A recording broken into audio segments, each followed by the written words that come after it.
नमस्कार। Government college Rajgarh तूरू द्वारा संचालित ऑनलाइन क्लासों में आपका स्वागत है। आज हम बीए पार्ट 3 के प्रथम प्रश्न पत्र में प्लेटो के साम्यवाद के सिद्धांत का अध्ययन करेंगे। प्लेटो ने अपनी पुस्तक रिपब्लिक में जिस आदर्श राज्य की कल्पना की है, उस आदर्श राज्य में उन्होंने न्याय व्यवस्था को बनाए रखने के लिए शिक्षा पद्धति के साथ साथ एक नवीन सामाजिक व्यवस्था का भी चित्रण किया है, जिसको हम प्लेटो के साम्यवाद के सिद्धांत के नाम से जानते हैं। प्लेटो कहता है कि न्याय और शिक्षा व्यवस्था के होते हुए भी जो बाह्य आकर्षण है सांसारिक, और जो सांसारिक दुर्बलताएं हैं वो संरक्षक वर्ग यानी सैनिक और शासक वर्ग को बाधित कर सकती हैं या उनके मार्ग में बाधा उत्पन्न कर सकती हैं। तो वह इस प्रकार की परिस्थितियों का निर्माण करना चाहता है जिससे कि वो निष्पक्षता और त्याग भावना से अपने जो कर्तव्य हैं वो राज्य के प्रति पूरा कर पाए।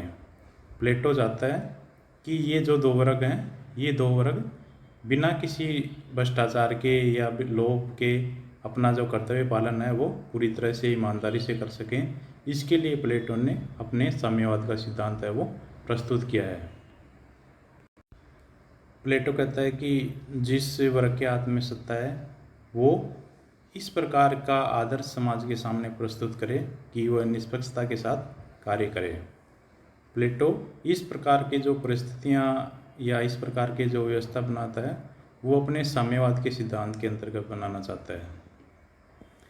प्लेटो कहता है कि जो सत्तारूढ़ वर्ग है वो निष्पक्ष भाव से कार्य करने के लिए एक अनुकूल वातावरण की ऐसी सामाजिक व्यवस्था का चित्रण किया उन्होंने, जिसमें संरक्षक वर्ग के पास न तो किसी भी प्रकार की अपनी निजी संपत्ति होगी और न ही उनके पत्नी या बच्चों के रूप में वो पारिवारिक बंधन से बंध सकेंगे। यानी वो संपत्ति और जो पारिवारिक बंधन है इन दोनों से मुक्त रहकर अपना कार्य करेंगे। प्लेटो की जो साम्यवाद की व्यवस्था है उसमें इन दोनों वर्गों को लिए केवल साम्यवाद की कल्पना की गई है। बाकी जो उत्पादक वर्ग है उसके लिए उन्होंने साम्यवाद व्यवस्था की कल्पना नहीं की है। जो उत्पादक वर्ग है वही केवल आर्थिक क्रियाएं हैं वो राज्य में संपन्न करेगा। प्लेटो एक आदर्श राज्य की स्थापना करना चाहता था। वह कहता था कि अगर मान लो सांसारिक दुर्बलताएं हैं शासकों को अपने कर्तव्य मार्ग से विचलित कर देंगी तो आज जो आदर्श राज्य है उसकी स्थापना नहीं हो सकेगी और उसका विनाश हो जाएगा। इस कारण उन्होंने जो व्यक्ति की दुर्बलताओं को जो जन्म देने वाली संस्थाएं हैं जैसे परिवार है, संपत्ति है, तो इनको उन्होंने राज्य के हित में इनको नियमित कर डाला, जिससे व्यक्ति के मार्ग में या जो शासक वर्ग है उसके मार्ग में ये जो संस्थाएं हैं ये किसी भी प्रकार की बाधाएं उत्पन्न न कर सके। प्लेटो ने जो साम्यवाद का सिद्धांत दिया है वो नया नहीं है, बल्कि उस समय यूनान के नगर राज्यों से प्रभावित है। जो स्पार्टा था वहाँ पे 7 वर्ष की आयु के बाद प्रत्येक बच्चे को राज्य के द्वारा अधिग्रहण कर लिया जाता था, तो उनके लिए सार्वजनिक भोजनालय और रहने की व्यवस्था होती थी। तो प्लेटो का जो साम्यवाद का जो व्यवस्था है उसके 3 आधार हैं। प्लेटो ने साम्यवादी सिद्धांत दिया है, उसके 3 आधार बताइए जिसके आधार पर उन्होंने अपना सिद्धांत प्रस्तुत किया है।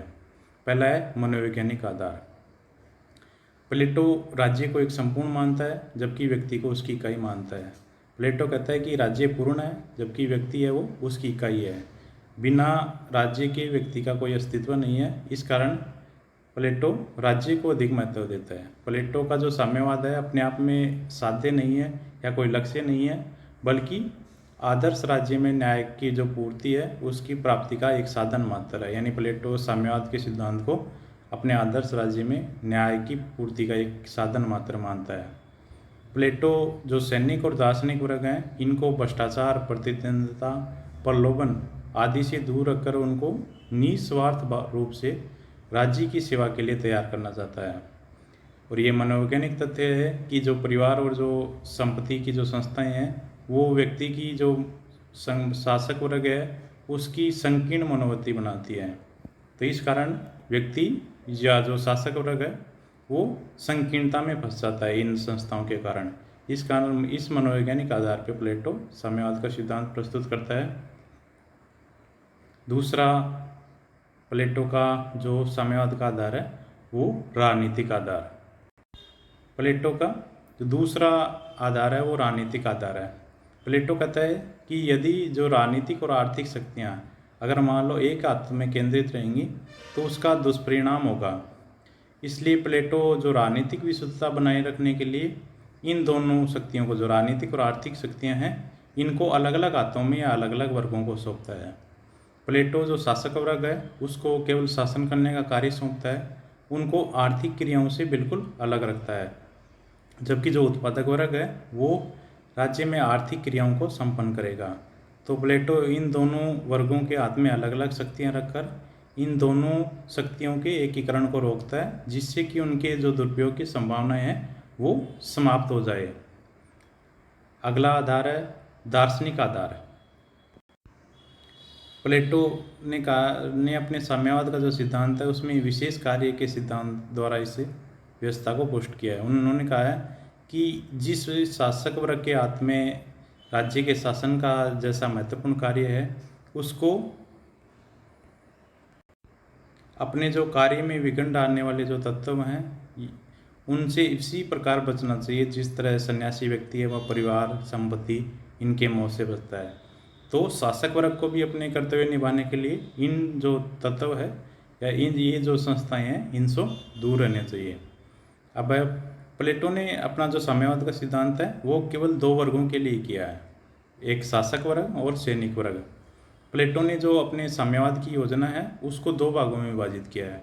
उन्होंने एक संपत्ति का साम्यवाद, दूसरा परिवार का साम्यवाद।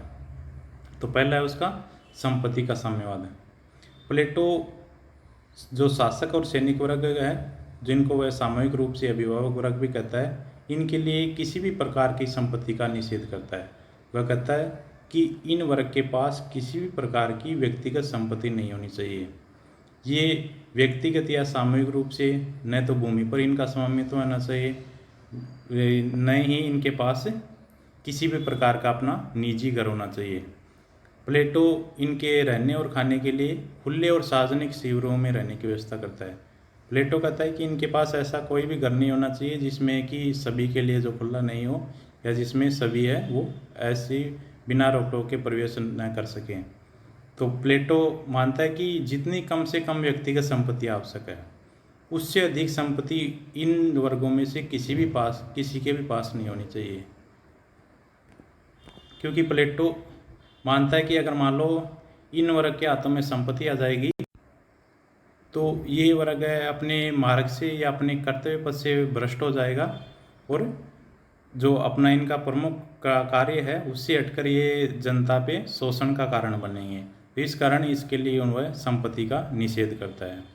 प्लेटो मानता है कि इनको सोने चांदी का न तो स्पर्श करना चाहिए न इस सोने चांदी के आभूषणों को धारण करना होगा।